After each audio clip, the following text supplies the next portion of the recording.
You never know when an emergency is going to happen, so it's always good to have a stockpile of food. I'm going to do a $20 challenge at the dollar store to see how much food I can get to make a little mini stockpile for any future emergency. So let's see if I can do it. We're also going for efficiency, so I found this bag of jasmine rice for $2.50, and then there's the white rice for $1.75. Ooh, they have some freeze-dried items, which are good for at least about almost 2 years. We'll grab a couple of these.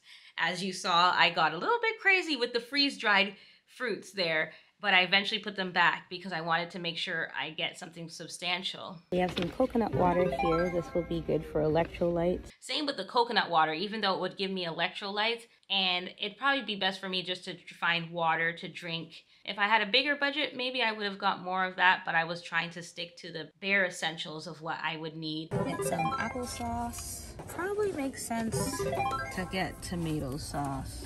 I made sure to get breakfast. If you're not a breakfast person, you can skip that out, but I got the oatmeal packages where I can just make some hot water and just easily stir that up, and that would be a simple breakfast, along with the mango pieces that can be eaten at breakfast or as a snack in between. Let's review what we have.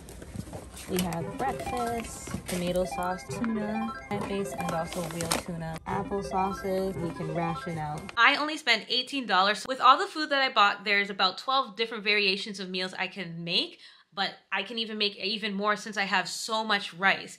But for just talking about the meals, I know for sure that would only make it worth $1.50 for each meal, which is amazing. It will actually probably be 80 cents or lower if using other things I have in the home with my rice. Some of the meals I can make is like a tuna salad, using the tuna and some dressing I already have. I can also make a plant-based tuna sandwich.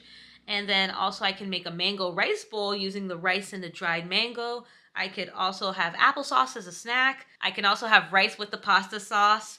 And I could also do different variations, like adding the tuna into the sauce with the leftover. So more than 12, I'm gonna say maybe 18 or 20, I could probably stretch it out to. That trip took a little bit longer than I thought. It was a little bit hard because I had to really look at ingredients and see if it was something that my household would eat.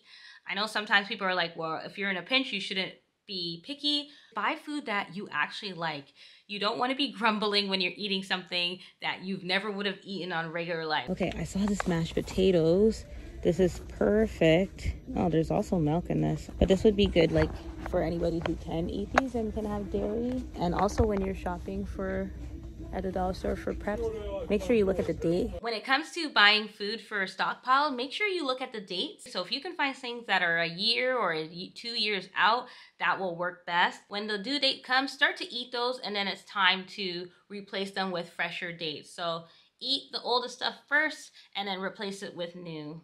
I made sure to get the tuna and the plant-based tuna because I wanted some sense of protein, because in an emergency, you're gonna need energy. I didn't get things like salt or pepper or different spices, and with that, I already have that at home. You most likely will have things that you already have, so make sure you use those when you're cooking to make things a little bit more flavorful so you're not just eating boring food. That was a fun challenge to do. Let me know in the comments if you have any other tips on how to do a stockpile from the dollar store, and if your dollar stores are staying under the price of $1, because I bought a lot of things that were way over $1. So I feel like I would have got more if it was a true dollar store, but we're working with what we have. Remember to like and subscribe, and happy couponing.